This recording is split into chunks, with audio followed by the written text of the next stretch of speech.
क्या आपने कभी आसमान की तरफ देखते हुए ये सोचा है कि जिसे हम ब्रह्मांड बोलते हैं वो कितना बड़ा होगा?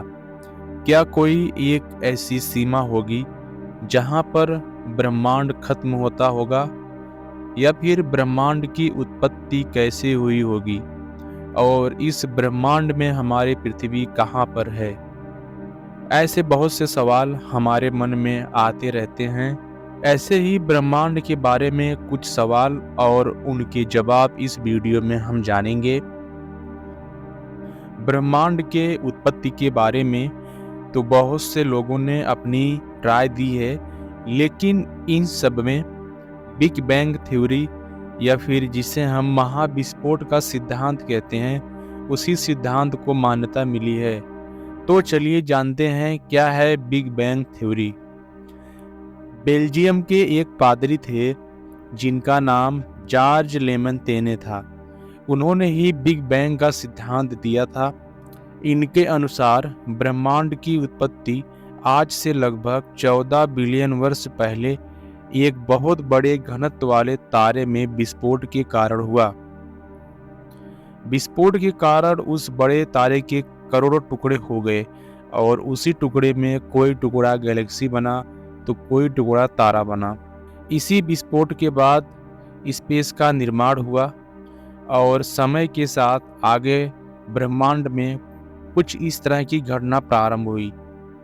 टुकड़े आपस में एकत्रित होकर तारों का निर्माण कर लिए। कई तारे मिलकर आकाश गंगा का निर्माण कर लेते हैं। 3 आकाश गंगा मिलकर सुपर क्लस्टर का निर्माण कर लिए। वैज्ञानिक मान्यताओं के अनुसार पूरे ब्रह्मांड में कम से कम 140 बिलियन आकाश गंगाएं हैं और एक आकाश गंगा में लगभग 100 बिलियन तारे हैं। इन्हीं में से एक आकाश गंगा है जिसमें हम लोग रहते हैं और हम अपनी आकाश गंगा को गैलेक्सी या मंदाकिनी कहते हैं। हमारी अपनी आकाश गंगा जिसका नाम मंदाकिनी है, उसमें अरबों तारे हैं, जिसमें से एक तारा सूर्य है और इसी आकाश गंगा में हमारी पृथ्वी है। अब आप कल्पना कर सकते हैं कि ब्रह्मांड कितना बड़ा है और उसमें हमारा अस्तित्व क्या है। 1929 में खगोल शास्त्री एडविन हब्बल ने पाया कि ब्रह्मांड स्थिर नहीं है बल्कि वास्तव में फैल रहा है।